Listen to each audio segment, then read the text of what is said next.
Perkenalkan, nama saya Abdul Farisi dengan NIM 240916055. Pada kesempatan kali ini saya akan membagikan hasil analisis kami tentang analisis faktor-faktor yang mempengaruhi supply chain management dari perusahaan Amazon. Selanjutnya adalah latar belakang. Supply chain management merupakan elemen penting dalam dunia e-commerce yang berperan dalam mengelola arus barang dari produsen awal hingga ke konsumen akhir.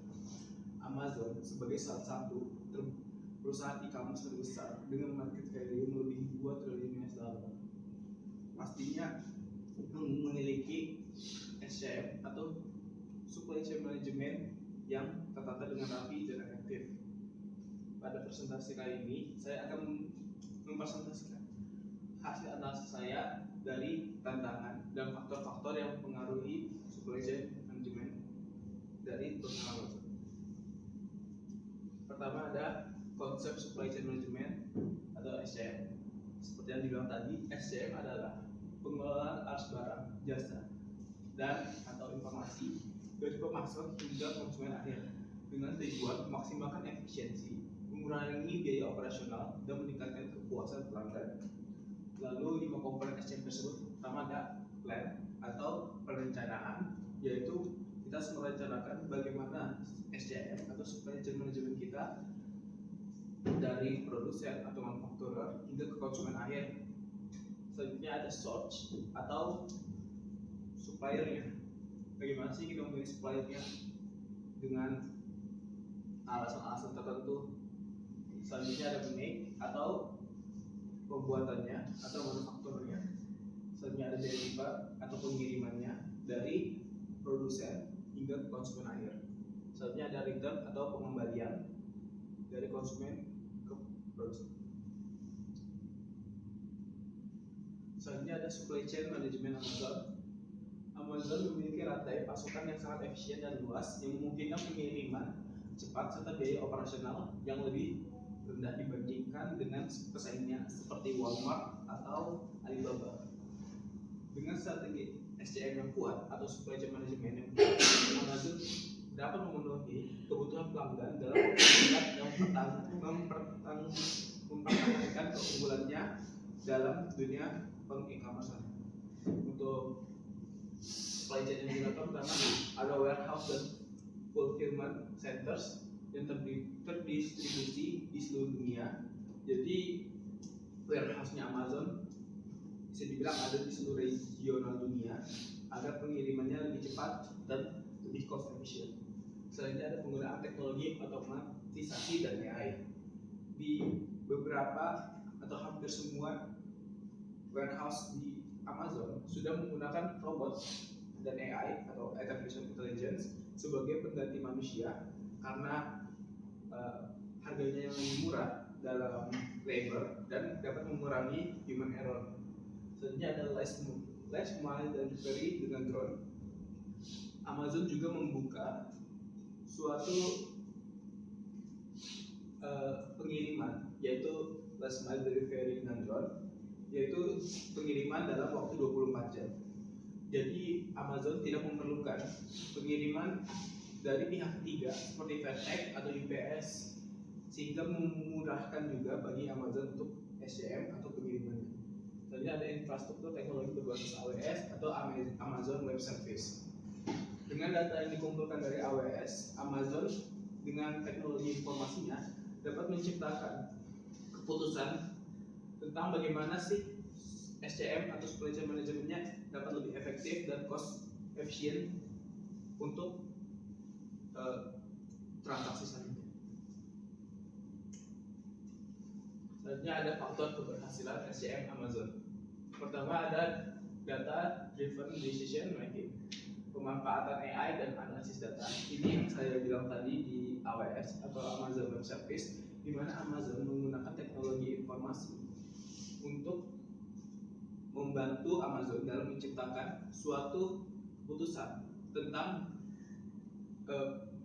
pemilihan SCM dari supplier hingga ke konsumen akhir, bagaimana jalurnya akan lebih efektif dan efisien. Selanjutnya diversifikasi saluran distribusi, misalnya gudang sendiri dan mitra logistik. Jadi untuk pengirimannya ini bukan hanya dari gudangnya Amazon sendiri, tapi juga memiliki mitra logistik di daerah-daerah di mana gudang Amazon belum ada atau belum tersedia. Selanjutnya ada teknologi otomatisasi, Amazon Robotics, dan AWS Supply Chain. Ini di warehouse tadi, di mana Amazon menggunakan robot dan AI atau Artificial Intelligence dalam membantu untuk memindahkan barang dan juga mengirimkan barang untuk mengurangi pengeluaran dan juga mengurangi human error. Lalu di sini yang terakhir ada efisiensi dan biaya dan skalabilitas, yaitu negosiasi harga lebih rendah dengan pemasok. Karena Amazon biasanya membeli dengan jumlah yang besar, maka Amazon dapat bernegosiasi dengan supplier agar membeli dengan rate yang lebih rendah daripada perusahaan yang lain. Selanjutnya ada tantangan SCM Amazon. Pertama ada regulasi global. Amazon seperti perusahaan lainnya tidak kebal hukum dan harus mempelajari hukum dari setiap negara di mana dia ingin beroperasi. Selanjutnya ada isu lingkungan, dampak logistik dan carbon footprint. Amazon sudah berencana tentang ini. Pada tahun 2040 Amazon akan merencanakan tentang emission carbon net zero. Selanjutnya ada kompetisi yang ketat di luar USA dan juga Europe, yaitu persaingan misal di Asia ada Alibaba di mana e-commerce-nya bisa masih kuatan di Cina sana, dan eBay, Walmart untuk kompetisinya yang berada di USA. Tentunya ada keamanan data dan privasi. Dengan SCM yang luas, tentunya juga butuh Amazon untuk memikirkan data pelanggan, karena datanya ini pasti kan digunakan di teknologi informasi yang tadi ya Pak. Jadi Amazon harus menciptakan perlindungan data pelanggan yang baik. Selanjutnya ada ketergantungan pada rantai pasokan global. Kita tahu kan bahwa Amazon ini merupakan perusahaan e-commerce terbesar di dunia dan sudah menetap di berbagai dunia. Pastinya kan mereka tidak punya satu supplier saja, pasti tersebar di seluruh dunia. Ini juga merupakan tantangan bagi Amazon karena ketergantungan pada rantai pasokan global. Jadi jika supplier satu yang menghilang, itu bisa memakan waktu bagi Amazon untuk menjadi supplier di regional tertentu. Kesimpulannya adalah Amazon sebenarnya sudah bagus dalam melakukan SCM atau supply chain management melalui strategi inovatif dan teknologi canggih seperti penggunaan teknologi informasi, AI, dan juga robotics tadi. Selanjutnya ada keunggulan yang utama warehouse and fulfillment centers yang efisien. Selanjutnya AI dan otomatisasi dan penggunaan robotics tadi untuk optimalisasi proses di warehouse atau gudang-gudang Amazon. Selanjutnya last mile delivery yang inovatif yang tidak menggunakan pihak ketiga sebagai yang melakukan delivery ke konsumen akhir. Selanjutnya tantangan yang dihadapi seperti biaya logistik, regulasi, dan isu keberlanjutan biasanya ini dari setiap negara, jadi beda regional. Untuk solusinya adalah investasi dalam teknologi hijau dan efisiensi logistik itu menjadi keunggulan kompetitif. Ini untuk solusi yang keinginan Amazon untuk mencapai karbon net zero. Net zero karbon. Oke, sorry. Ini adalah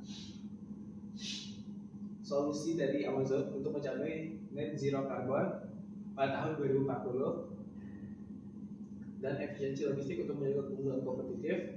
Ini untuk agar Amazon tetap bisa bersaing di luar USA ya, misalnya dengan Alibaba tadi. Baik, sekian presentasi dari saya. Terima kasih. Assalamualaikum warahmatullahi wabarakatuh.